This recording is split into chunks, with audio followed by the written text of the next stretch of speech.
चलिए सभी बच्चों को वेरी गुड मॉर्निंग। जो भी बच्चे लाइव जुड़े हैं एक बार चेक करें आवाज वगैरह प्रॉपर आ रहा है, फिर अपन क्लास को आगे कंटिन्यू करेंगे। बच्चे हम लोग जो टॉपिक पढ़ रहे थे एडवांस मैथ्स का, इसका नाम क्या है? मेंसुरेशन।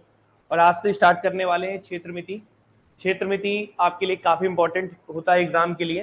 तो अभी जो हम पढ़ने वाले हैं मेंसुरेशन का, उसको दो हिस्सों में बांटा गया है। एक होता है 2 डायमेंशन के फिगर और एक होता है 3 डायमेंशन के फिगर। अगर आप कोई भी एग्जाम देते हैं तो हर एक पेपर में मेंसुरेशन के क्वेश्चन आते हैं, और मेंसुरेशन के 2D से भी आते हैं 3D से भी, लेकिन पेपर के लिए ज्यादा इंपॉर्टेंट 3D होता है। इस चीज को याद रखिएगा। और 3 डायमेंशन के क्वेश्चन सबसे ज्यादा आते हैं पेपर में। 2D के आते हैं लेकिन इतने नहीं, लेकिन फिर भी आपको पढ़ना पड़ता है, ठीक है। तो अगर हम मेंसुरेशन की बात करते हैं, तो क्षेत्रमिति की बात करते हैं, तो ये आपके सिलेबस की मैं बात करूं तो हॉस्टल वार्डन का जो अभी सीजी व्यापम का जो पेपर होने वाला है, उसमें एक अलग से यूनिट लिखा हुआ है जिसमें आपका मेंसुरेशन अलग से दिया हुआ है। उसमें 2D 3D दोनों लिखा हुआ है, तो आपको दोनों पढ़ना पड़ेगा वहां पे।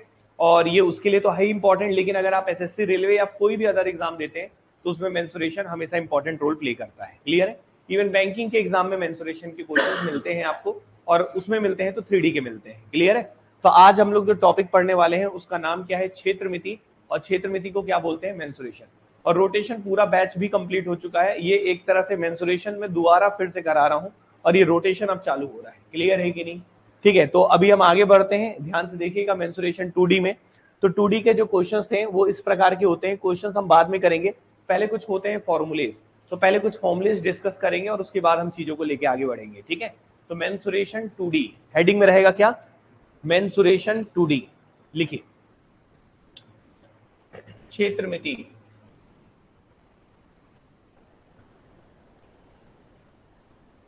मेंसुरेशन हिंदी में क्या बोलेंगे? क्षेत्रमिति। और मेंसुरेशन दो हिस्सों में बटा है बच्चे। एक होता है 2 डायमेंशंस के फिगर होते हैं और एक होते हैं 3D के फिगर होते हैं, ठीक है। ये डी का मतलब क्या है? डायमेंशन। डायमेंशन को हिंदी में क्या बोलते हैं? विमाएं। क्या बोलते हैं? विमाएं। विमाएं मतलब क्या होता है बच्चे? इसको आयाम भी बोलते हैं। आयाम मतलब विमाएं। विमाएं मतलब हो गया उसकी वही, जैसे अगर आप कोई भी फिगर आप बनाते हैं, जनरली कोई भी फिगर दिखता है, या बचपन में आपने कोई भी फिगर देखा हो गया, कोई भी फिगर हम बनाते हैं तो उसमें अगर डी का मतलब क्या है, पहले मैं समझा दे रहा हूं प्रॉपर, फिर उसके बाद बताता हूं। तो डी का मतलब क्या है बच्चे? डायमेंशन। डी का मतलब क्या है? डायमेंशंस। डायमेंशंस को हिंदी में क्या बोलते हैं? विमाएं, ठीक है। और 2 विमाएं होंगी तो 2D बोलेंगे, 3 विमाएं होंगी तो क्या बोलेंगे? 3D। 2 विमाओं का मतलब क्या है? विमा डायमेंशन के बारे में अगर मैं बताऊं तो डायरेक्ट लिख देता हूं। एक होता है लंबाई और एक होता है चौड़ाई। अगर 2 ही विमाएं हैं, एक है लंबाई और एक है चौड़ाई, तो वो कौन सा फिगर कहलाता है? 2D figure. क्या कहलाता है? 2D। लेकिन अगर मान लो उसमें लंबाई भी हो, साथ में चौड़ाई भी हो, और साथ में ऊंचाई भी हो, तो ये कौन सा फिगर कहलाता है? 3D। क्या कहलाता है?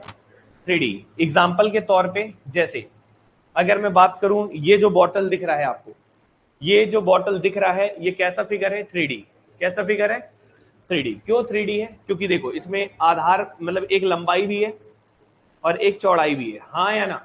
मान लो मैं इसको लंबाई मान लेता हूं, इसको लंबाई मान लेता हूं, तो ये वाला क्या हो जाएगा? चौड़ाई। लंबाई और चौड़ाई, इन दोनों के कॉम्बिनेशन से क्या बनता है? आधार। क्या बनता है? लंबाई और चौड़ाई। लंबाई और चौड़ाई। और यहां से लेकर यहां तक का जो दिख रहा है, ये क्या है? इसका हाइट। क्या है ये? तो लंबाई चौड़ाई के साथ साथ क्या है? इसकी ऊंचाई। तो इस फिगर को हम लोग क्या बोलते हैं? 3D figure. क्या बोलते हैं? 3D figure. जनरली जो भी फिगर आप देखते हो वो सब 3D नेचर के होते हैं। कितने, कौन से नेचर के होते हैं? 3D। और एक होता है 2D। 2D में केवल 2 ही विमाएं यूज होगी, लंबाई और चौड़ाई। उसमें हाइट अलग से नहीं होता। जैसे सपोज करो मैं आपके सामने एक त्रिभुज बना रहा हूं। क्या बना रहा हूं? त्रिभुज। अब त्रिभुज बना रहा हूं तो ये इसकी लंबाई कहलाएगी, और ये वाली पोर्शन उसकी क्या कहलाएगी? चौड़ाई। क्या कहलाएगी?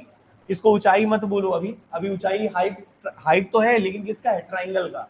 लेकिन बेसिक तरीके से मैं बात करूं तो ये लंबाई हो गई और ये क्या हो गई? चौड़ाई। तो 2 ही विमाएं हैं, लंबाई और चौड़ाई, और इसी लंबाई और चौड़ाई से बना है ये आकृति। तो इसको हम लोग क्या बोलेंगे? 2D figure. क्या बोलेंगे? 2D। जैसे मान लो एक चतुर्भुज बनाता हूं मैं आपके लिए, एक चतुर्भुज बनाता हूं, तो ये भी कैसा फिगर कहलाएगा? 2D। क्यों? क्योंकि ये इसकी क्या कहलाएगी? लंबाई, और ये वाली क्या कहलाएगी? इसकी चौड़ाई। तो लंबाई और चौड़ाई। लेकिन अगर इसी के ऊपर एक के ऊपर एक के ऊपर एक के ऊपर एक बॉक्स रखते जाता, तो एक बच्चे इस तरीके का फिगर बन जाता। क्लियर है कि नहीं? अगर ऐसा एक स्क्वायर बना के और इसके ऊपर इसके ऊपर इसके ऊपर रखते जाता तो ऐसी आकृति बन जाती। प्लेट रखते रहता, एक प्लेट, दूसरा प्लेट, तीसरा प्लेट, चौथा प्लेट, ऐसे बहुत सारे प्लेट रखता। तो बच्चे ये लंबाई और ये चौड़ाई तो है, लेकिन साथ में यहां से लेकर यहां तक क्या हो जाता, उसकी ऊंचाई क्या हो जाता, ऊंचाई। तो ये फिगर क्या कहलाएगा, 3D। क्या कहलाएगा, 3D। लेकिन ये वाला क्या कहला रहा है, 2D। बात समझ में आए? मतलब जैसे मैं एग्जांपल के तौर पे इसको इस तरीके से रख दूं, तो ये नीचे वाला क्या है, इसका आधार क्या है 2D में, और इसके ऊपर ऊपर ऊपर रखते जाऊं तो कैसी आकृति बन जाती है, 3D। क्लियर है कि नहीं? तो दो प्रकार की आकृतियां होती हैं, या तो 2D होगा या तो 3D। और 3D में लंबाई चौड़ाई के साथ क्या होता है, ऊंचाई। क्लियर है? इसका एक आकृति, एक एग्जांपल दे देता हूं। जैसे मान लो कोई भी घन बना है, जैसे मैंने एक क्यूब बना दिया, ये दिख रहा है आपको। तो इसमें क्या है, 3 विमाएं यूज किया है, लंबाई चौड़ाई ऊंचाई। कैसे, एक तो ये हो गया लंबाई, और ये हो गया चौड़ाई, और ये तीसरा क्या हो गया, ऊंचाई। क्लियर है कि नहीं? इसलिए ऐसे फिगर्स को हम लोग क्या बोलते हैं, 3D। क्या बोलते हैं, 3D। और इसको क्या बोलते हैं, 2D।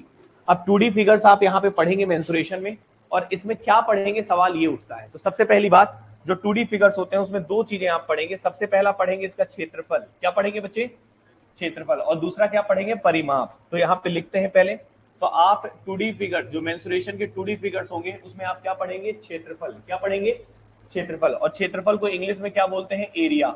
तो लिख लीजिएगा बच्चे, हम यहाँ पे क्षेत्रफल पढ़ेंगे, ठीक है।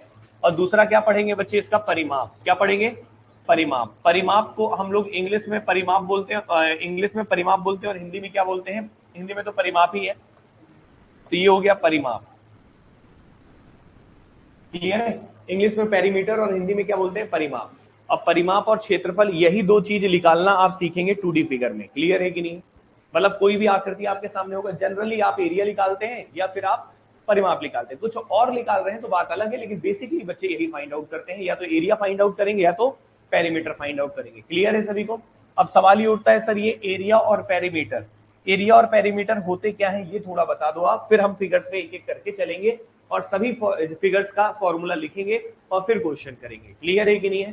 तो एरिया या पेरीमीटर, इन दोनों चीजों को पूछता है। तो एरिया कैसे होता है, तो जैसे एक एग्जांपल के तौर पे कोई भी एक 2D फिगर मैं आपके सामने लेता हूं। जैसे मान लो ये मैंने एक बॉक्स लिया है, एक स्क्वायर लिया है या रेक्टेंगल, आप जो बोलना चाहे। इसको मैं अगर आपसे पूछूं कि सर इसका एरिया अगर आपको बताना है, तो एरिया किसे बोलते हैं? तो एरिया का मतलब बच्चे, ये जो पूरा पोर्शन दिख रहा है ना, यहाँ पे अगर हाईलाइट करके बताएं, तो ये जो पोर्शन दिख रहा है ना पूरा, ये पूरा इसका क्या कहलाएगा, क्षेत्रफल। क्या कहलाएगा, ये पूरा क्षेत्रफल कहलाएगा। ये पूरा हिस्सा जो दिख रहा है ना, जहां पे मैंने कलर किया है, ये इसका क्या कहलाएगा, एरिया। क्या कहलाएगा, एरिया। क्लियर है कि नहीं है? और इस एरिया में आप एक चीज देख सकते हैं, ये चीज क्या है, लंबाई। ये चीज क्या है, लंबाई। और ये चीज क्या है, इसका चौड़ाई। क्या है, चौड़ाई। तो लंबाई में अगर मैं गुणा किसका कर दूं, चौड़ाई का, तो पूरा क्या आ जाएगा, क्षेत्रफल। क्या आ जाएगा, क्षेत्रफल। तो क्षेत्रफल का जो बेसिक फॉर्मूला होता है वो क्या होता है, लंबाई गुणा क्या होता है, चौड़ाई। लंबाई गुणा क्या होता है, बेसिक फॉर्मूला बोल रहा हूं किसी भी आकृति का, बाकी फिगर के अकॉर्डिंग चेंज होता रहता है फॉर्मूला। क्लियर है? बेसिक फॉर्मूला क्या है, लेंथ का मल्टीप्लाई किससे कर दो, ब्रेथ से, तो ये पूरा पोर्शन आ जाएगा। इसी को हम लोग क्या बोलते हैं, क्षेत्रफल। क्या बोलते हैं, क्षेत्रफल। क्लियर है? इतना पहले बताओ, समझ में आ रहा है? अब एक बात और समझना, ये लंबाई जो होती है बच्चे, वो या तो मीटर में होगा या तो सेंटीमीटर में होगा। क्लियर है कि नहीं? और चौड़ाई या तो मीटर में होगा या तो सेंटीमीटर। मतलब इसकी यूनिट के बारे में बात कर रहा हूँ। यूनिट मतलब क्या होता है, इकाई। जैसे लंबाई को जो मेजर किया जाएगा या तो मीटर में किया जाएगा, सेंटीमीटर या और कोई अदर यूनिट होगी। क्लियर है कि नहीं? तो या तो मीटर में होगा या सेंटीमीटर या कोई और अदर यूनिट। उसी तरीके से चौड़ाई की भी कुछ ना कुछ यूनिट होगी। तो लंबाई की यूनिट मान लो मीटर में है और चौड़ाई की यूनिट भी मीटर में है, तो मीटर इंटू मीटर करेंगे तो ये एरिया की यूनिट किस में आएगी, मीटर स्क्वायर। किस में होगी, मीटर स्क्वायर। तो लिख लीजिएगा इसको नोट करके कि क्षेत्रफल का जो इकाई होता है वो वर्ग में होता है। किस में होता है, वर्ग में। वर्ग मतलब इंग्लिश में क्या बोलेंगे, स्क्वायर में। क्या होता है, स्क्वायर में। जैसे किसी भी चीज का अगर आप एरिया लिखेंगे तो या तो वो मीटर स्क्वायर में होगा, या तो वो सेंटीमीटर स्क्वायर में होगा, या तो वो डेसीमीटर स्क्वायर में होगा। क्लियर है कि नहीं है? तो क्षेत्रफल की इकाई हमेशा वर्ग में होती है, इस बात को याद रखिएगा। क्लियर है? तो क्षेत्रफल के बारे में हल्की फुल्की जानकारी मैंने दे दिया कि क्षेत्रफल का जो भी इकाई होगा वो वर्ग में होगा। किसमें होगा, वर्ग में। मतलब उसका जो भी आंसर आएगा वो मीटर स्क्वायर में होगा या सेंटीमीटर स्क्वायर में होगा या डेसीमीटर स्क्वायर में होगा। क्लियर है कि नहीं? ठीक है, क्षेत्रफल के बारे में हल्की फुल्की जानकारी क्लियर है सभी को? लिख लीजिएगा शॉर्ट फॉर्म में जैसा मैंने लिखा है। क्लियर है ना? अब बच्चे दूसरी चीज यहाँ पे हमने क्या लिखा है, एक और परिमाप। क्या लिखा है, परिमाप का मतलब क्या होता है? जैसे मान लो कोई मैंने एक फिगर बना दिया, अब मैं बोलूंगा इसका परिमाप किसे बोलते हैं, तो परिमाप मतलब होता है बच्चे ये बाउंड्री, ये बाउंड्री दिख रहा है, ध्यान से देखिए एक बार, ये दिख रहा है, ये जो इसकी बाउंड्री है, बाउंड्री की जो लंबाई होती है, क्या बोलते हैं, बाउंड्री की लंबाई को हम लोग क्या बोलते हैं, परिमाप। बाउंड्री की लंबाई को परिमाप कहा जाता है, ठीक है, बाउंड्री की लंबाई को क्या कहा जाता है, परिमाप, ठीक है ना। Length of the boundary is called perimeter, length of the boundary is called perimeter. तो जो बाउंड्री की लंबाई होती, लंबाई बोल रहा हूं, लंबाई, ठीक है ना, उसे हम क्या बोलते हैं, परिमाप। तो आप यहां पे लिख सकते हैं परिमाप के लिए कि लेंथ ऑफ बाउंड्री, तो जो भी बाउंड्री की लंबाई होगी उसे हम क्या बोलेंगे, परिमाप, बाउंड्री की लंबाई को परिमाप।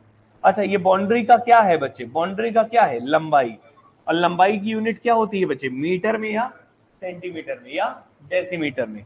क्योंकि देखो, जैसे मान लो ये 5 मीटर है, ये भी 5 मीटर है, ये भी 5 मीटर है, और ये भी 5 मीटर है, तो पूरे बाउंड्री का लंबाई क्या कहलाएगा, 5, 10, 15 और ये 20, तो ये 20 क्या कहलाएगा, मीटर। तो जो इसकी यूनिट होगी वो हमेशा किसमें होगी, मीटर में या सेंटीमीटर में। तो याद रखिएगा, परिमाप की जो यूनिट होती है वो मीटर या सेंटीमीटर में होती है, लेकिन क्षेत्रफल की जो यूनिट होती है वो मीटर स्क्वायर या सेंटीमीटर स्क्वायर में होती है। क्या ये बात क्लियर है सभी को? ठीक है,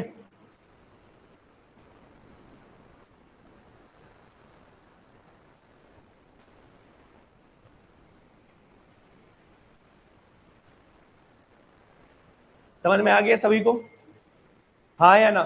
तो आपको क्षेत्रफल और परिमाप का अर्थ समझ में आया? तो क्षेत्रफल की यूनिट वर्ग में होती है और परिमाप की यूनिट मीटर या सेंटीमीटर में, मतलब लंबाई होती है और कुछ नहीं है। क्लियर है?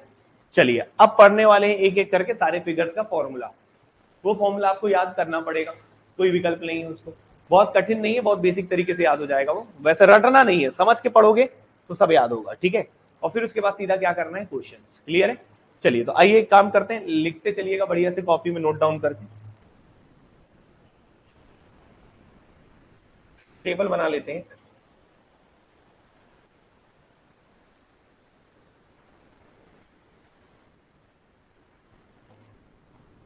सबसे पहला लिखिए, पहला लिखिएगा बच्चे स्केलेन ट्राइंगल। क्या लिखिएगा, स्केलेन ट्राइंगल, हिंदी में भी बोलूंगा, स्केलेन ट्राइंगल हिंदी में बोलते हैं विषम बाहु त्रिभुज। क्या बोलते हैं, विषम बाहु त्रिभुज। दोनों भाषा में लिखना हो तो लिख लेना, या फिर हिंदी वाले हिंदी में ही लिख ले बस, विषम बाहु त्रिभुज, ठीक है, विषम बाहु त्रिभुज। सबसे पहला फॉर्मूला यही है।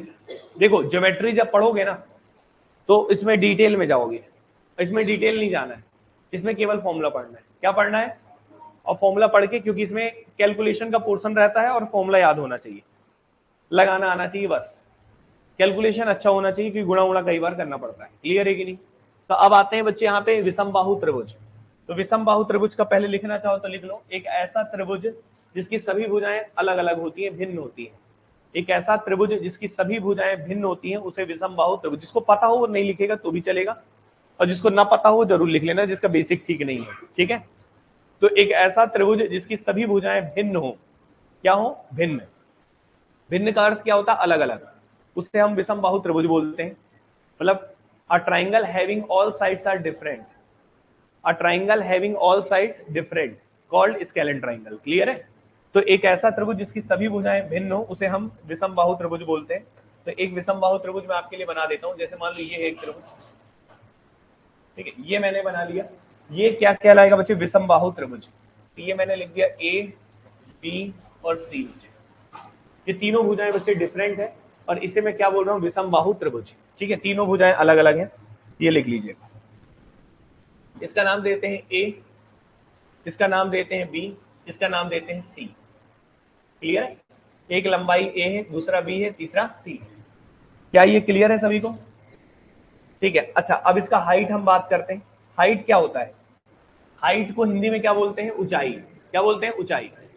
अब आपके मन में आ रहा हो सर आपने तो बोला कि 2D में हाइट होता ही नहीं, वो वाला हाइट हम बात नहीं करते हैं, ये हाइट ट्राइंगल की हाइट की बात कर रहे हैं। किसकी हाइट की बात कर रहे हैं? और 3D में जो हाइट बोलते हैं ना वो वाकई में ऊंचाई होती है, आधार से ऊंचाई होती है। क्लियर है? तो यहाँ पे दूसरा हाइट है, वो वाला हाइट नहीं। क्लियर है? तो यहाँ पे अगर हम बात करते हैं हाइट का, तो यहाँ पे हाइट कहीं से भी खींचा जा सकता है त्रिभुज में, या तो ए शीर्ष से भी खींचा जा सकता है, बी से भी और सी से भी। जैसे ए से खींचना होगा तो ये मैंने खींच लिया, ये मेरा हाइट कहलाएगा।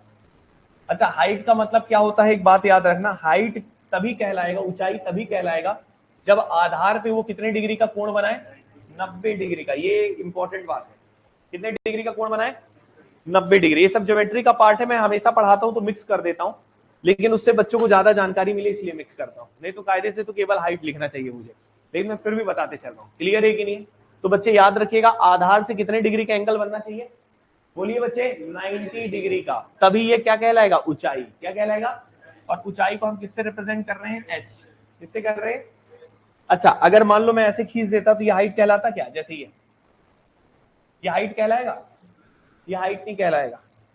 क्या ये हाइट कहलाएगा? नहीं कहला। हाइट कब कहलाएगा, जब आधार पे कितने डिग्री का कोण बने, 90। क्लियर है? अच्छा, इस शीर्ष का हाइट ये, अच्छा अगर इस शीर्ष का हाइट खींचता तो कैसे खींचता, 20। हाँ या ना? ये भी कितने डिग्री का एंगल बनाना चाहिए, 90। तो ये बताओ, एक त्रिभुज में कितनी हाइट बना सकते हैं, 3। कितनी हाइट बना सकते हैं, तीनों शीर्षों का अलग अलग हाइट होगा, लेकिन इसका डिटेल हम कहाँ पे पढ़ते हैं, ज्योमेट्री में। कहाँ पढ़ते हैं, ज्योमेट्री में। अभी बस इतना समझो, ये इसके भुजाएं हैं और ये क्या है, हाइट। क्लियर है सभी को? चलो अब हम आगे बढ़ते हैं, ध्यान से सुनिएगा, एक एक करके फॉर्मूला। सबसे पहला फॉर्मूला लिखिएगा पी। पी का मतलब क्या होता है, परिमाप।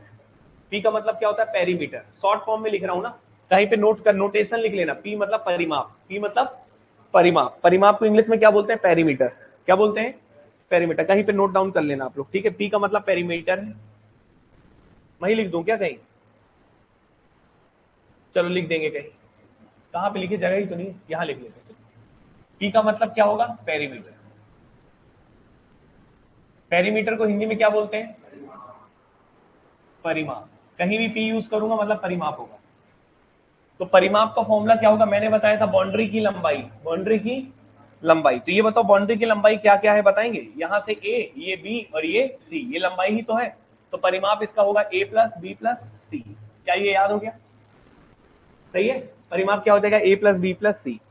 एक और शब्द होता है बच्चे, दूसरा शब्द लिखिएगा, एस। एस का मतलब होता है अर्ध परिमाप। क्या होता है, अर्ध परिमाप। एस का मतलब होता है सेमी पेरीमीटर।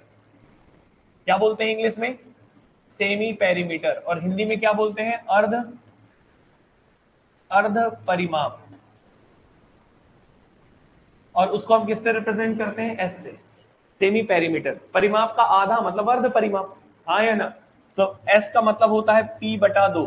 एस का मतलब क्या होता है, पी बटा 2, पी का आधा। और पी कितना होता है बच्चे, कौन बताएगा, ए प्लस बी प्लस सी, और बटा 2 कर दोगे तो क्या निकल जाएगा, अर्ध परिमाप। क्लियर है? समझ में आया? ठीक है, कुछ समझना था, कुछ सीधा सीधा लिखते चलो। क्लियर है? तो ये हो गया परिमाप, और परिमाप का आधा कर दिए तो अर्ध परिमाप। अब बच्चे एरिया देखो, परिमाप के बारे में बता दिए, पहले बताइए इतना क्लियर। मैंने बोला 2D फिगर में दो ही चीजों के बारे में सबसे ज्यादा जिक्र होगा, एक तो परिमाप और दूसरा क्षेत्रफल। दूसरा, और परिमाप के बारे में मैंने बताया। अब मैं आगे बढ़ता हूं तीसरे पॉइंट पे, जिसका नाम क्या है, एरिया। क्या नाम है, एरिया। तब एरिया के कितने फॉर्मूले होते हैं बोल मैं लिखूंगा, तो एरिया बराबर, ए का मतलब क्या है, एरिया। तो एक कैपिटल ए कभी भी लिखा रहेगा, उसका मतलब क्षेत्रफल होगा। ए का मतलब हो गया एरिया। एरिया को हिंदी में क्या बोलते हैं, क्षेत्रफल। ठीक है, चलिए। तो एरिया जो है, एरिया का जो फॉर्मूला होता है बच्चे याद रखिएगा, किसका एरिया निकाल रहे हैं, त्रिभुज। किसका, त्रिभुज। तो त्रिभुज का जो क्षेत्रफल का फॉर्मूला होता है, एक सबसे पहला फॉर्मूला मैं लिख रहा हूं, ये देखिए नोट करके आप लोग। ये यहाँ पे क्या लिखेंगे, एस, एस माइनस ए, एस माइनस बी और एस माइनस सी। क्लियर? अच्छा, ये small A small B small सी क्या है, ये क्या है, लंबाई है। क्या है, लेंथ ऑफ साइड्स, भुजाओं की लंबाई। क्या है, भुजाओं की लंबाई। लिख लेना, भुजाओं की लंबाई।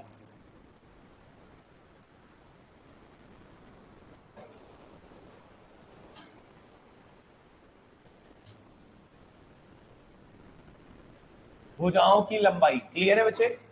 ठीक है, अब ये देखिए, ये फॉर्मूला होता है, इस फॉर्मूले का एक विशेष नाम दिया गया है, हीरोज फॉर्मूला। क्या बोलते हैं, हीरोज फॉर्मूला। क्या बोलते हैं, हीरोज। हीरो वही हीरो वाला हीरो, हीरोज फॉर्मूला। क्या नाम देते हैं बच्चे, हीरोज फॉर्मूला। और ये फॉर्मूला क्या है बच्चे, ध्यान से देखिएगा, अंडर रूट है, फिर बच्चे क्या है, एस, एस का मतलब क्या है? एस का मतलब क्या है? सेमी पेरीमीटर, अर्ध परिमाप। और ए बी सी क्या है? छोटी, मतलब ये तीनों भुजाएं, हाँ या ना? फॉर्मूला क्या है बोलिएगा? अंडर रूट ऑफ एस, फिर multiplication of S minus A, multiplication of S minus B, multiplication of S minus C. सबसे बेसिक फॉर्मूला और सबसे कम लगाने वाला फॉर्मूला। लेकिन लगेगा तो लगाएंगे, ऐसा नहीं, मजबूरी होगी तो लगाएंगे, अदरवाइज ये बहुत कोई जरूरत नहीं है। क्लियर है सभी को? बिल्कुल। तो एरिया निकालने का ये तरीका। बच्चे अगला लिखिएगा। सबसे अगला फॉर्मूला, सबसे बेसिक फॉर्मूला जो स्कूल में बचपन से सुनते आए हो, एरिया बराबर होता है 1/2 बेस इंटू हाइट। क्या होता है? 1/2 बेस इंटू आधार गुणे ऊंचाई, base into height, 1/2 base into height. क्या ये क्लियर है? अब आप ये बताइए यहाँ पे बेस कौन है? कोई भी हो सकता है। बेस ए भी हो सकता है, बी भी हो सकता है, सी भी। लेकिन जिस बेस को लेंगे उसका हाइट लेना है, उस बेस का हाइट लेना है। किसका हाइट लेना है? अगर मैं बेस किसको ले रहा हूं? बी को। किसको ले रहा हूं? बी को। तो हाइट कौन सा वाला लूंगा? ये वाला एच, हाँ या ना? अगर मैं बेस लेता ए को, ऐसा लिखा नहीं है कि इसी को आधार बोला जाता है, तीनों में किसी को भी आधार बोल सकते हो, लेकिन अगर इसको आधार बोलोगे तो इसका हाइट ऐसे वाला लेते, समझ रहे हो? अगर इसको बेस लोगे तो हाइट ये वाला लोगे। क्लियर है? तो 1/2 आधार गुणे संगत शीर्षलंब होता है प्रॉपर फॉर्मूला। 1/2 आधार गुणे संगत शीर्षलंब, 1/2 बेस इंटू करस्पॉन्डिंग एल्टीट्यूड।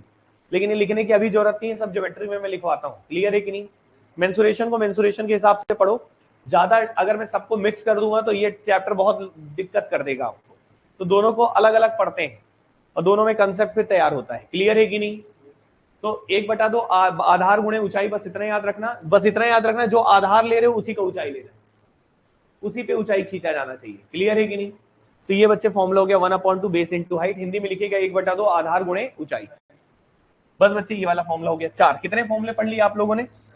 4। अच्छा, ये लाइन नहीं खींचना चाहिए था, ये वाला खैर हमने खींच दिया है, तो अब आगे बढ़ते हैं।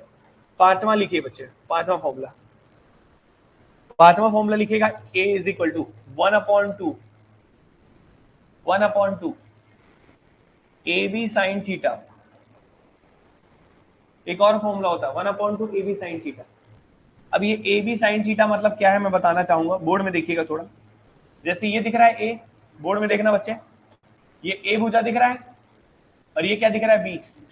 और इन दोनों के बीच का जो एंगल होगा उसको हम लोग मान लेते हैं क्या है? थीटा। क्या मान लेते हैं? तो 1/2 ए बी साइन थीटा, ये भी फॉर्मूला होता है। क्लियर है?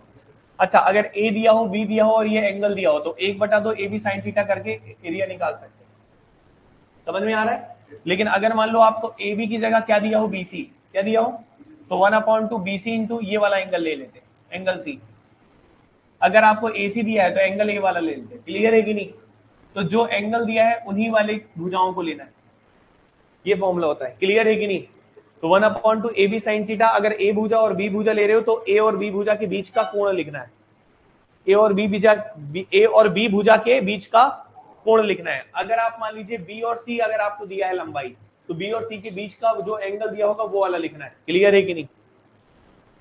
ठीक है?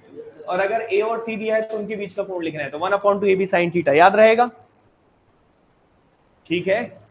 मतलब इसी को मैं लिख सकता हूं 1/2 बी सी साइन सी, 1/2 ए सी साइन ए।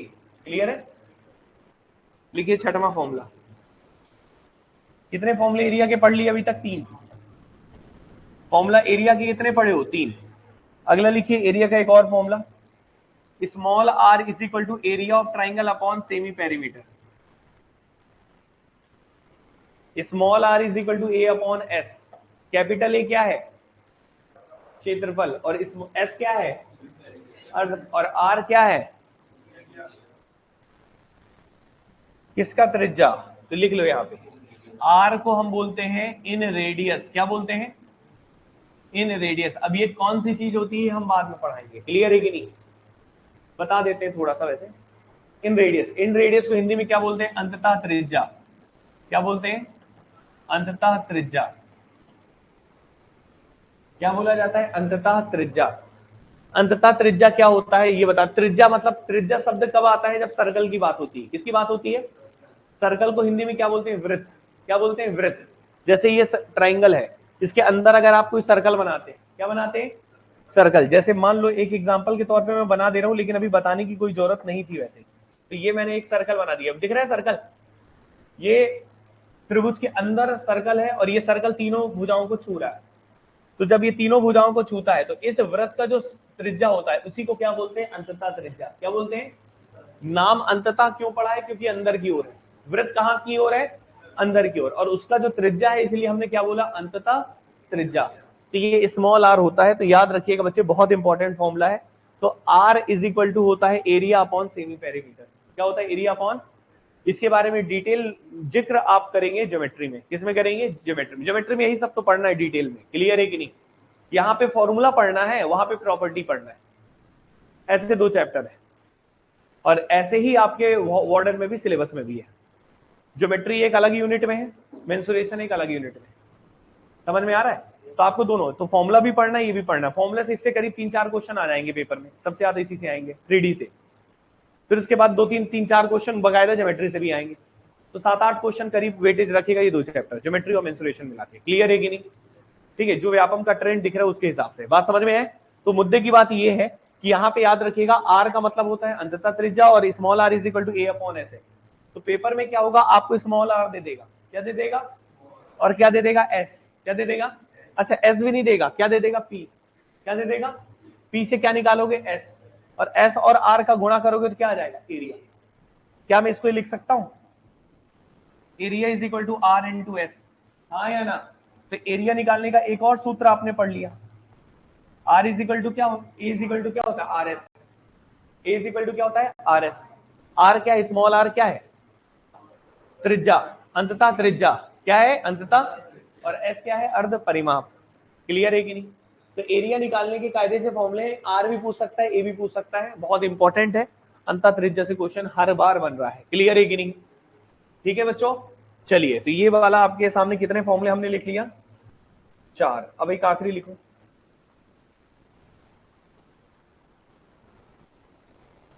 सभी को क्लियर है।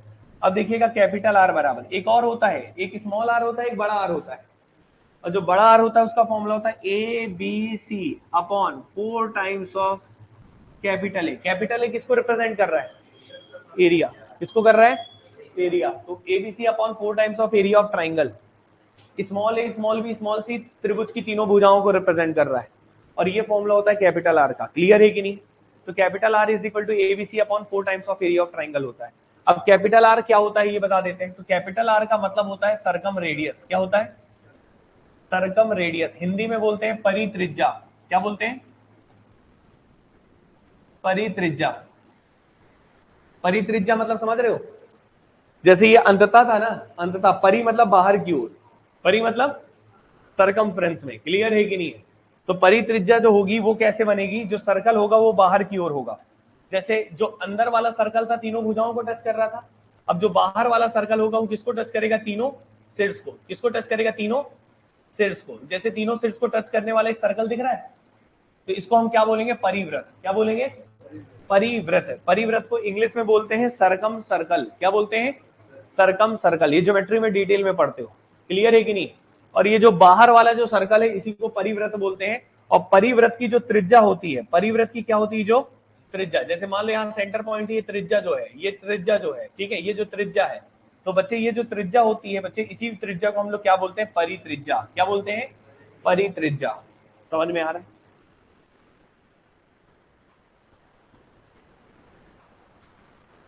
आपको 2 चैप्टर पढ़ना ही पढ़ना पड़ेगा, ज्योमेट्री और मेंसुरेशन। दोनों को मिला के पढ़ोगे तो बहुत इजी लगेगा। अकेले अकेले पढ़ोगे तो शुरुआत में हर एक चीज दूसरे की अधूरी होती है। या तो मेंसुरेशन से पढ़ रहे हो तो कोई दिक्कत नहीं, पहले मेंसुरेशन पढ़ लो और फिर ज्योमेट्री पढ़ो, या ज्योमेट्री पढ़ो फिर मेंसुरेशन। लेकिन ज्योमेट्री थोड़ा सा क्या कर देता है, बहुत पेशेंस चाहिए इनके लिए, लेकिन बड़ा इजी है। ज्योमेट्री एक ऐसा टॉपिक है जिसके क्वेश्चन को सॉल्व करना ही नहीं है, कैलकुलेशन है ही नहीं उसमें, केवल प्रॉपर्टी है। कुछ बच्चों ने शायद इसमें पढ़ा भी होगा ज्योमेट्री, उसमें आपने देखा होगा सॉल्यूशन कैसे होते थे। क्लियर है कि नहीं, केवल प्रॉपर्टी था। अब आप क्या पढ़ रहे हैं, मेंसुरेशन। इसमें कैलकुलेशन है, इसमें क्या है, कैलकुलेशन। इसमें ज्यादा दिमाग नहीं लगाना है। क्लियर है कि नहीं, ठीक है। तो यहाँ पे क्या है, आपको बस फॉर्मूला याद रखना है। तो capital R is equal to होता है ABC upon 4 times of area of triangle. और ये कैपिटल आर को हिंदी में क्या बोलते हैं, परिव्रत। सॉरी परित्रिज्या, क्या बोलते हैं, परित्रिज्या, इंग्लिश में क्या बोलते हैं, सरकम रेडियस, और ये कैपिटल आर है, और इसका फॉर्मूला होता है ABC upon 4 times of area of triangle. Clear है कि नहीं? इसमें भी पेपर में क्या दे सकता है, कैपिटल आर दे देगा, क्या दे देगा, और आपको एबीसी दे देगा, और एरिया निकालना होगा, तो आप ऐसे निकाल सकते हैं। लेकिन आपको अगर एबीसी दे देगा तो आप हीरोज फॉर्मूला नहीं लगा सकते थे, तो आपको ये करने की जरूरत नहीं पड़ेगी। क्लियर है कि नहीं? हाँ, कैपिटल आर निकालने के लिए फॉर्मूला याद होना चाहिए। समझ में आया? क्योंकि एबीसी अगर दे दे तो आप क्षेत्रफल निकाल सकते हैं कि नहीं? क्यों निकाल सकते हैं? कौन से फॉर्मूले से? हीरोज। समझ में आ रहा है? पहले लिख लो इतना, ज्यादा सोचा मत करो, ठीक है, पहले लिखो इतना। तो ये पहला पॉइंट क्लियर हो गया, पहला पॉइंट कंप्लीट हो गया, विषमबाहु त्रिभुज। समझ में आया? अब ये जितने भी शब्दावली हमने लिखा है इसका बार बार यूज करेंगे सारे ट्राइंगल में। तो दूसरा लिखिएगा बच्चे समबाहु त्रिभुज। पहला लिख लिया सबने ना? आप लोग देखिए एरिया के कितने फॉर्मूले हैं, 1 2 3 4 5, 5 तरीके एरिया निकालने के, जिसमें स्मॉल और कैपिटल आर हर ट्राइंगल में मिलेगा। क्लियर है? और ये वाला बेसिक फॉर्मूला है। समझ में आए? तो पहला विषमबाहु त्रिभुज कंप्लीट हुआ।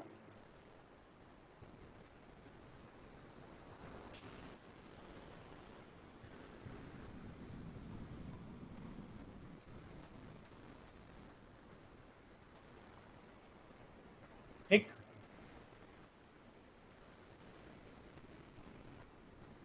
चलिए सेकंड पॉइंट पे चलते हैं। दूसरा ट्राइंगल का नाम लिखते हैं। दूसरे ट्राइंगल का नाम क्या है? Equilateral triangle.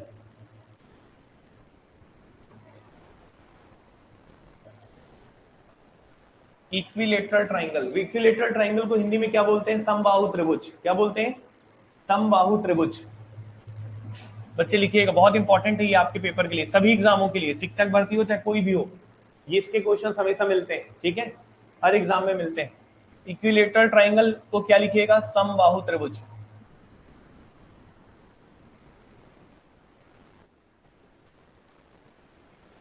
इक्विलेटरल ट्राइंगल क्या बोलते हैं इसको? समबाहु त्रिभुज। देखो नाम से ही समझ में आ रहा है, यहाँ पे एक नाम लिखा हुआ है सम। क्या लिखा हुआ है? सम। सम का मतलब होता है बराबर। सम का मतलब क्या होता है? हिंदी में जो सम लिखा रहता है उसका अर्थ क्या होता है? बराबर। इंग्लिश में रेगुलर बोलते हैं वैसे, ठीक है, या इक्वल भी बोलते हैं। नाम से समझ में आ रहा है इक्वी, इक्वी मतलब इक्वल, लेटरल मतलब होता है साइड्स, बराबर साइड्स वाले क्या? त्रिभुज, उसे हम क्या बोलते हैं? इक्विलेटरल ट्राइंगल, समबाहु त्रिभुज। समबाहु मतलब सारे बाहु क्या है? सम है। सम मतलब क्या है? बराबर। एक ऐसा त्रिभुज जिसकी सभी भुजाएं क्या हो? बराबर, उसे हम क्या बोलते हैं? समबाहु त्रिभुज। तो यहाँ पे बना लेते हैं, ये समबाहु त्रिभुज है, इसकी भुजा ए, ये शीर्ष है, इसको वर्टेक्स बोलते हैं। ठीक है, ए के सामने वाली की लंबाई ए, बी के सामने वाली की लंबाई बी, सी के सामने वाली की सी। क्लियर है? ए शीर्ष के सामने वाली भुजा की लंबाई ए सेंटीमीटर है, बी शीर्ष के सामने वाली भुजा की लंबाई बी है, सी के सामने वाली सी है। चलेगा? ठीक है, अब यहाँ पे फॉर्मूला पढ़ते हैं। सबसे पहला लिखिएगा, सबसे पहला बच्चे क्या फॉर्मूला होगा? परिमाप। पहले परिमाप का पढ़ लेते हैं। परिमाप क्या होगा? अच्छा, एबीसी अलग अलग होगा क्या? यहाँ थोड़ा गड़बड़ लिख दिए थे। अब ये समबाहु त्रिभुज है तो तीनों भुजाएं क्या होंगे? बराबर। तो ए है ही, बी भी ए होगा और सी भी ए होगा। क्लियर है कि नहीं? तीनों की तीनों भुजाएं क्या होंगी? बराबर। तो उसे हम बोलते हैं समबाहु त्रिभुज। क्लियर है बच्चों? अब इसका परिमाप क्या होगा? ए प्लस ए कितना हो जाएगा? 3। कितना हो जाएगा? 3 है। दूसरा परिमाप क्लियर है सभी को? अब इस समबाहु त्रिभुज का आपको क्या निकालना हो? मान लो हाइट। क्या निकालना हो बच्चे? हाइट। हाइट मतलब क्या होता है बच्चे? ऊंचाई। ये ऊंचाई इस तरीके से बनाएंगे, ये कितने डिग्री का एंगल बनाएगा बताओ? 90। और इसका नाम हम क्या देते हैं? एच। क्या देते हैं? एच। ठीक है, अब इसका एच का डायरेक्ट फॉर्मूला लिख लो अभी, बाकी डिटेल हम बाद में बता देंगे। एच इज इक्वल टू होता है √3/2a। कैसे आया क्या आया अभी डिटेल बताने की आवश्यकता नहीं है, बस अभी याद रखिएगा ज्योमेट्री में पढ़ाया जाएगा। किसे पढ़ाया जाएगा? ज्योमेट्री में। ये फॉर्मूला कैसे आया? क्लियर है कि नहीं? तो यहाँ लिख लीजिए H is equal to √3/2a। क्या लिखेंगे? H is equal to √3/2। Important formula है, नोट करके लिख लेना अच्छे से, ठीक है। अदरवाइज अगर आप ज्योमेट्री के वीडियो भी देखेंगे जो ऑनलाइन वाले बच्चे हैं, तो उसमें आप लोग देख सकते हैं कि उसमें मैंने बकायदा डिटेल में पढ़ाया है। क्लियर है कि नहीं? कि ये कैसे आता है एच वगैरह, लेकिन उसको भी जानने की आवश्यकता हरगिज नहीं। H is equal to √3/2a, ये हो गया। यहां तक क्लियर है? तो एच आ जाएगा यहां से। तीसरा फॉर्मूला, एच के बाद अगला फॉर्मूला होता है एरिया का। एरिया मतलब क्षेत्रफल, क्या होता है? रूट 3/4 a², ये फॉर्मूला होता है, याद रखना, बहुत इंपॉर्टेंट फॉर्मूले ये वाले, रूट 3/4 a²। ठीक है, लिख लो पहले। उसी तरीके से कैपिटल आर और स्मॉल आर भी होता है। कैपिटल आर का फॉर्मूला क्या होता है? a/√3। क्या होता है? a/√3 लिख लेना। Capital R is equal to a/√3। अच्छा छोड़ो ये, एक काम करो पहले, इसके दो फॉर्मूले, ये एक तो बोलते हैं 2/3 ऑफ एच, एच का 2/3, और इसी को अगर हम सॉल्व करेंगे पूरा एच की जगह रखेंगे तो ये आ जाएगा a/√3। पांचवा फॉर्मूला स्मॉल आर, अंततः त्रिज्या 1/3 ऑफ एच। क्यों होता है, क्या होता है, सब अभी चर्चा का विषय नहीं है। कैपिटल आर को 2/3 एच का बोल सकते हो और स्मॉल आर को 1/3 एच का बोल सकते हो, और इसका फॉर्मूला होता है a/2√3। ठीक है, लिख लो पहले।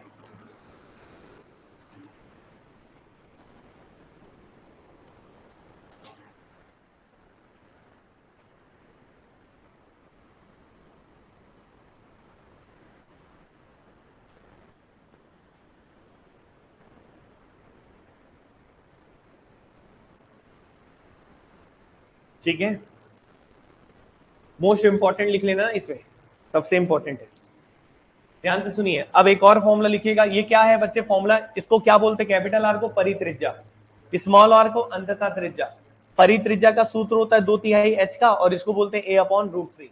a/, कैसे आया, क्या आया, ये सब अभी का जिक्र करने की आवश्यकता नहीं है, बस मेन फॉर्मूला ये वाला, ये दोनों याद रखना। एच का 2/3 है, एच का हाइट का 2/3, और 1/3 हाइट का क्या होता है? Small r. याद कैसे रखोगे ये बता देता हूं। कैपिटल आर बड़ा होगा कि स्मॉल आर? Capital R. कौन बड़ा होगा? तो कैपिटल आर a/√3 है, हाँ या ना? और स्मॉल आर a/√3 है, ये भी है। बस यहाँ पे बटे में क्या है? 2, नीचे क्या है? 2।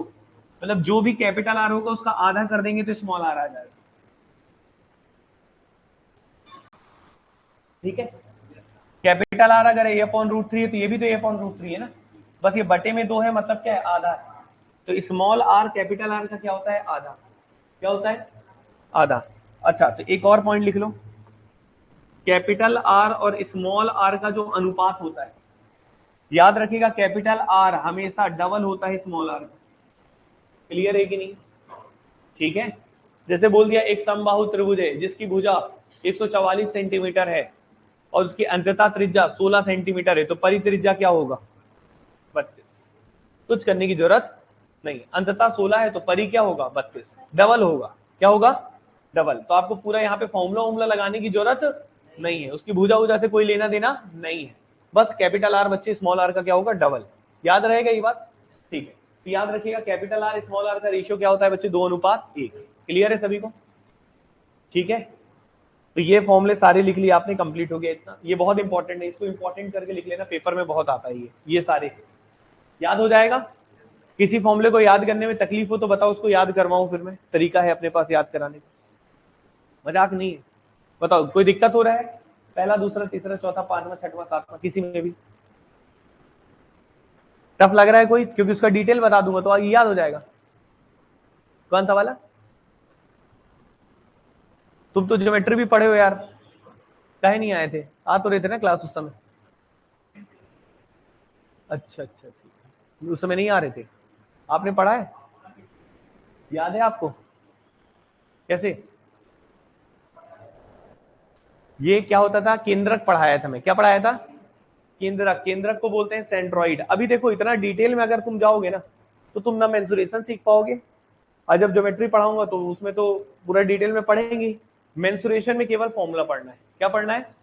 अब मैं इसमें पढ़ाने लगूंगा तो मालूम है क्या पढ़ाऊंगा? पहले ट्राइंगल, और ट्राइंगल के अंदर क्या पढ़ाऊंगा? सेंटर। सेंटर के पहले लाइन पढ़ाऊंगा 4 प्रकार की, चारों प्रकार की लाइन को मिलाते तो अलग अलग सेंटर बनता है, 4 प्रकार के सेंटर, उन सेंटर से पूरी कहानी होती है। तो ऐसे पूरा खेल हो जाएगा आपका।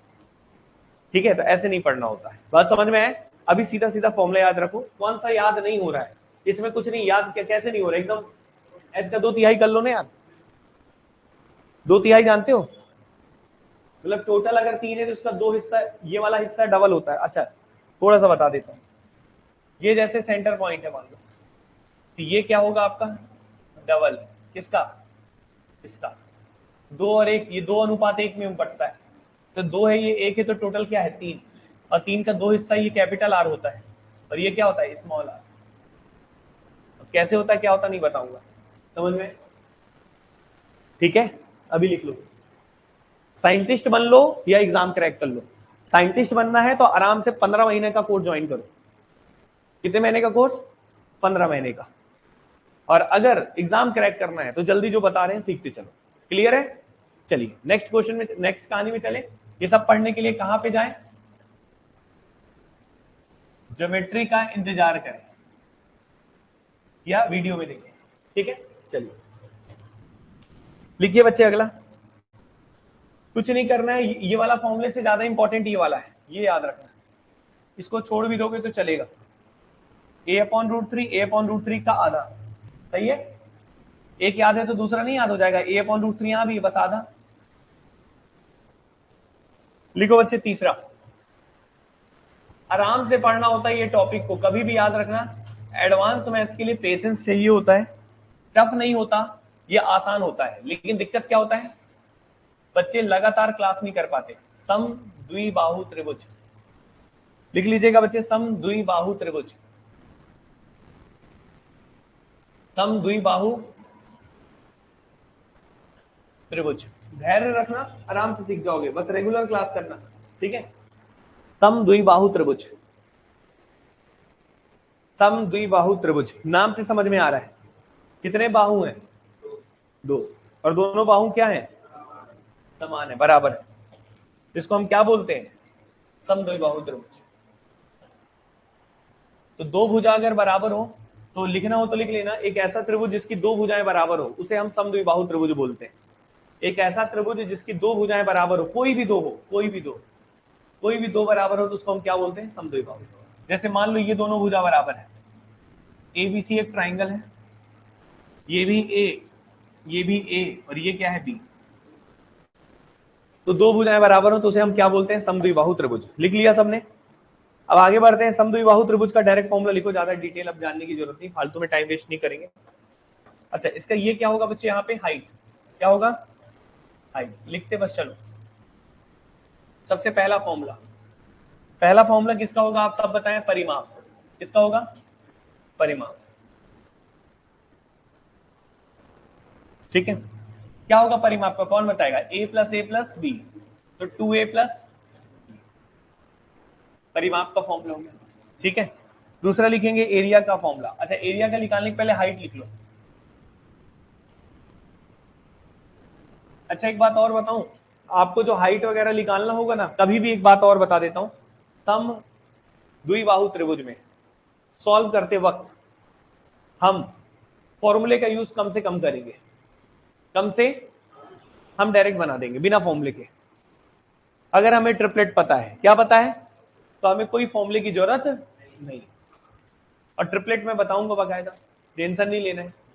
ट्रिपलेट मतलब पाइथागोरस थ्योरम जो पता है और उसके ट्रिपलेट से याद है, तो आपको कोई फॉर्मूला लगाने की जरूरत, जब जब आपको कठिन फॉर्मूला दिखेगा तब तक आपको फॉर्मूला नहीं लगाना है, याद रखना। जब जब आपको कठिन फॉर्मूला दिखेगा उस वक्त आपको फॉर्मूला नहीं लगाना है, उस वक्त आप बिना फॉर्मूले के कर सकते हैं। क्लियर है सभी को, तो इसलिए घबराना नहीं है, बस लिखते चलो एक एक बार, फिर मैं क्वेश्चन कराऊंगा तो अप्रोच दूसरा रहेगा मेरा, ठीक है। तो h लिख लीजिए बच्चे, एक बार पूरा तो लिख ही लीजिए फॉर्मूला, √4a² - b² अपॉन लिखिएगा 2, ये यूज कभी नहीं करेंगे, लिख बस ले रहे हैं, √4a² - b² अपॉन 2, ये हाइट का फॉर्मूला है।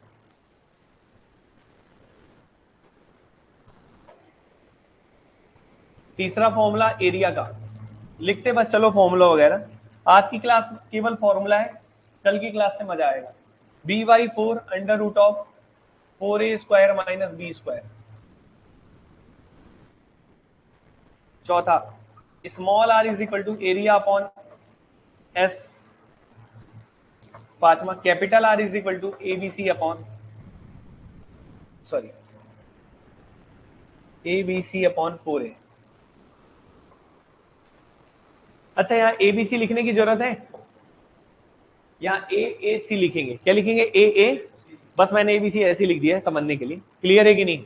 मतलब तीनों भुजाओं से लिखना है ए बी सी, यहाँ भी ए है यहाँ भी है, मतलब सेम फॉर्मूला होगा, कहने का मतलब ये जो आपने समबाहु त्रिभुज में पढ़ा ना, समबाहु नहीं विषम बाहु में, वही फॉर्मूला। विषम बाहु त्रिभुज वाला फॉर्मूला हर प्रकार के त्रिभुज में लगेगा। फिर से बोलता हूं, विषम बाहु त्रिभुज वाला सूत्र हर तरीके के त्रिभुज में फॉर्मूला लगेगा, ठीक है? लेकिन समबाहु वाला किसमें लगेगा? केवल सम। और सम द्विबाहु वाला केवल किसमें लगेगा? सम द्विबाहु। लेकिन विषम बाहु वाला फॉर्मूला सब में लगेगा। और विषम बाहु में मैंने फॉर्मूला क्या पढ़ाया था? R is equal to A upon S, और capital R is equal to क्या पढ़ाया था? A B C upon 4a। और यहाँ पे जरूर ये देख रहे होगे ए बी है, सी नहीं है, लेकिन सी की जगह क्या दिया है? ए। तो आप यहाँ पे ए और यहाँ पे बी लिखेंगे। क्लियर है कि नहीं? ठीक है, बस फॉर्मूला है, कुछ नहीं। बस एक मेरा जो एक जिम्मेदारी है ना कि मैं आपको लिखवा दूं फॉर्मूला, बस वही कर रहा हूँ। बाकी फॉर्मूला यूज मैं खुद कम से कम करूंगा। यहां तक क्लियर है सभी को? चलिए, तो ये भी लिख लिया आपने। अगला कौन सा त्रिभुज होगा? Right angle triangle. क्या लिखोगे? राइट एंगल ट्राइंगल, समकोण त्रिभुज। चौथा लिखेंगे right angle triangle. Right angle triangle, समकोण त्रिभुज।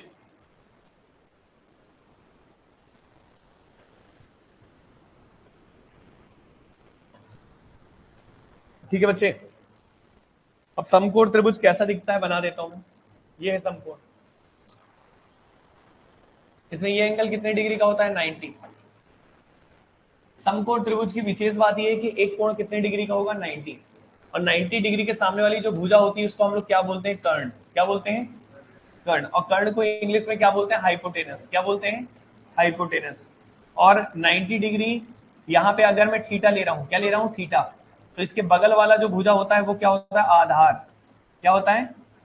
मतलब जो थीटा से टच वाली भुजा रहती है वो हमेशा क्या होती है? आधार।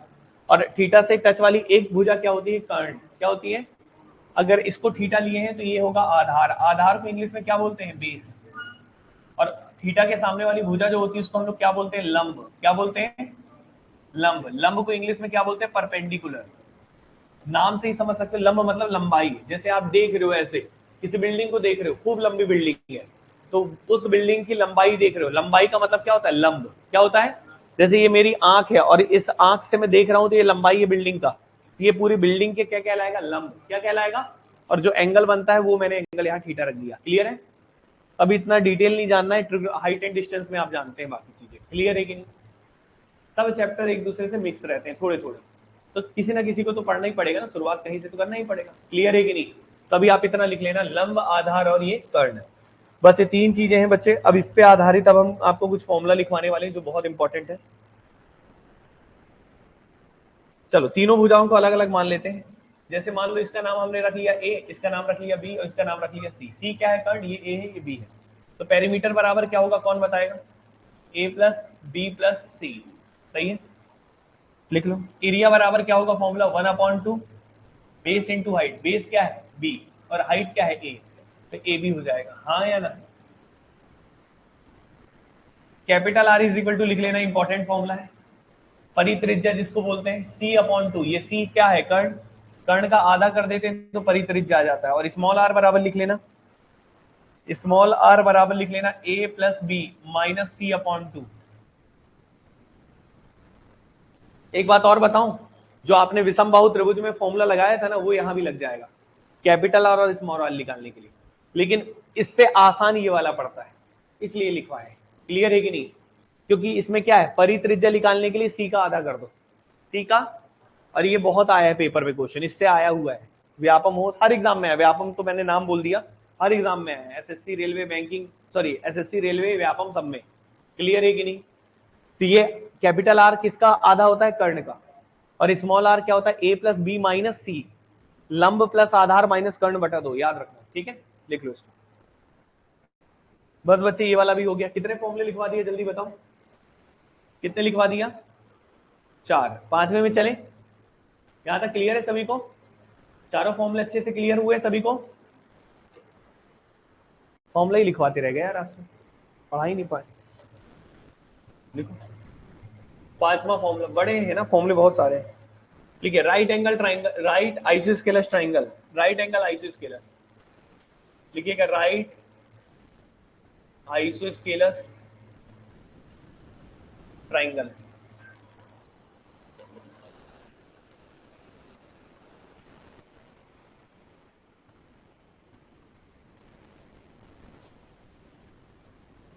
समकोण समद्विबाहु त्रिभुज।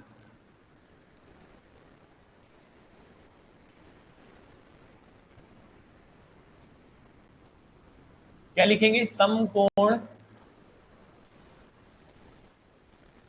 समद्विबाहु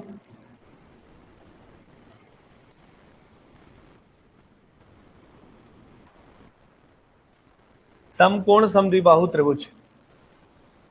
नाम से ही समझ में आ रहा है, इसमें दो शब्द यूज किए गए हैं, एक समकोण और एक समद्विबाहु। मतलब आइसोस्केलस और राइट एंगल ट्राइंगल दोनों को कंबाइन कर दो तो एक नया त्रिभुज बनता है। उस त्रिभुज का नाम हमने रखा है क्या? समकोण समद्विबाहु त्रिभुज। मतलब यहाँ पे राइट एंगल भी रहेगा और राइट आइसोस्केलस भी रहेगा। तो हम बनाते हैं इसका फिगर, जैसे मान लो ये मैंने बना लिया, तो ये एक राइट एंगल ट्राइंगल है, इसमें एक एंगल कितने डिग्री का है? 90। और इस समद्विबाहु इसलिए है क्योंकि ये वाली भुजा और ये वाली भुजा क्या है? बराबर।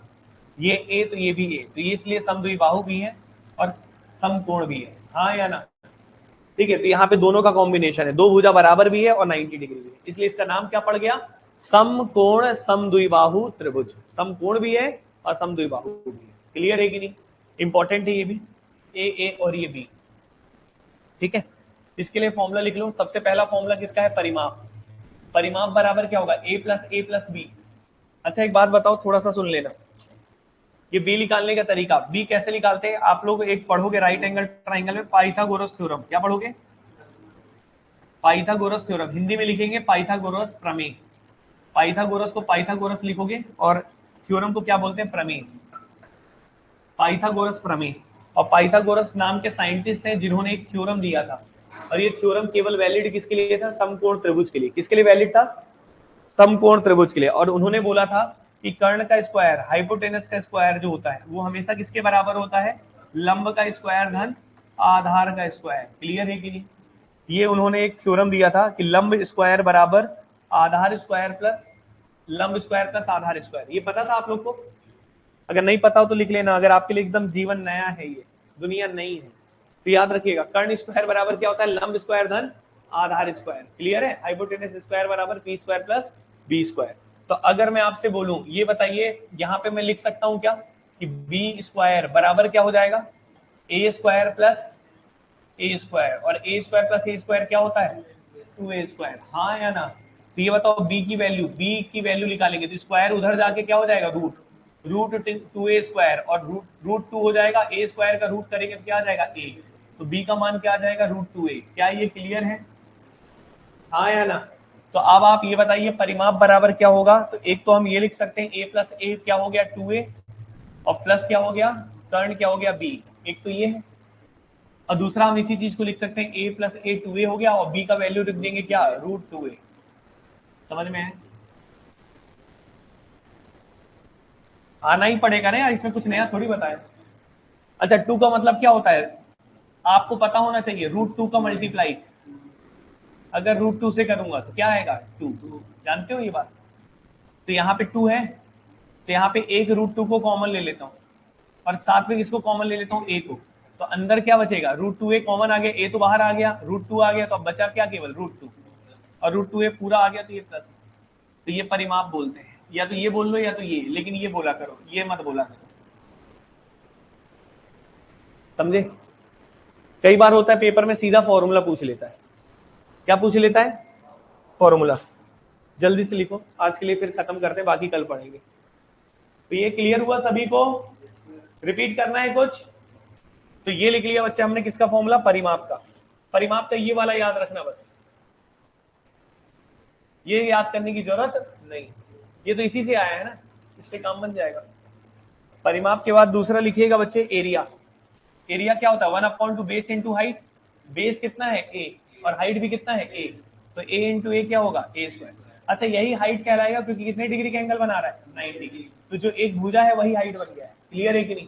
तो 1/2 बेस इंटू हाइट ए इंटू ए मतलब क्या हो जाएगा ए स्क्वायर। तो एरिया का फॉर्मूला हो जाएगा ए स्क्वायर अपॉन 2। क्लियर है कि नहीं? हाँ या ना? समझ में है? अच्छा स्मॉल आर और कैपिटल आर का फॉर्मूला लिखवाने की जरूरत नहीं है, वो उसी तरीके से करना जैसा कर रहे थे पिछला वाला जो याद किए। पिछला वाला क्या याद किए थे? कैपिटल आर बराबर v/2।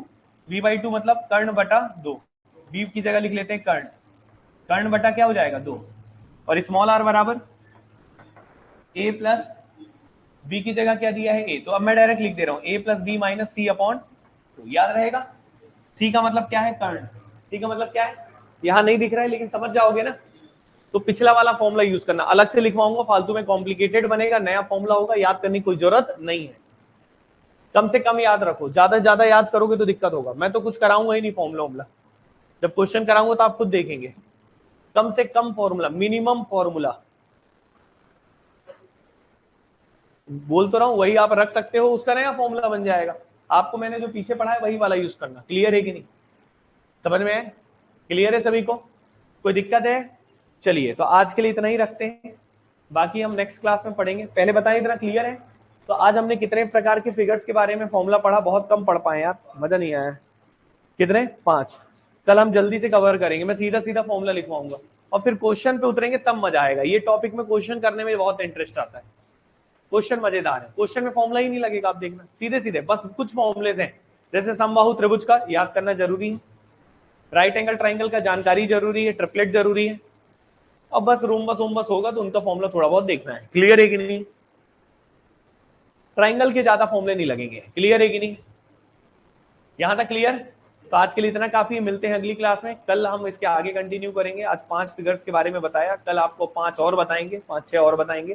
और ये कंप्लीट जैसे होगा फिर उसके बाद हम क्वेश्चन शुरू करेंगे। क्वेश्चन आपके स्क्रीन के सामने इस तरीके के रहेंगे और शानदार तरीके से क्वेश्चन फिर कराएंगे। क्लियर है कि नहीं? तो आज के लिए इतना काफी है, मिलते हैं अगली क्लास में, तब तक के लिए थैंक यू सो मच।